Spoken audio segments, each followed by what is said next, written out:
नमस्कार, स्वागत आहे तुमच्या नवीन व्हिडिओमध्ये। तर आज रात्रीच्या जेवणात मी काय बनवलेलं आहे ते पाहूया। आणि दुपारी मी मिनी ब्लॉग केला होता चंपाषष्ठीच्या नैवेद्याचा, पहिल्यांदा शूट केला, पण तुमचे छान कमेंट्स आल्या आणि व्ह्यूज पण छान पडले आणि लाईक्स पण चांगल्या मिळाल्या। तर तुमचं असंच प्रेम असू द्या आणि तुमच्या ह्याच प्रोत्साहन देता, त्यामुळे मला असे व्हिडिओ करायला म्हणजे आवडतं। तर आज रात्री काय बनवलेलं आहे ते पाहूया।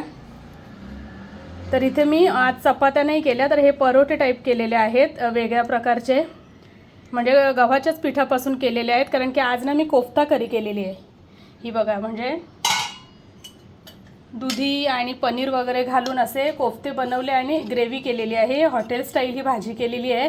तर म्हणून मग आज चपाती वगैरे नाही केली, तर त्याच्यासोबत हे असे परोठे केलेले आहेत। आणि दुपारचाच हा खिचडी भात आहे।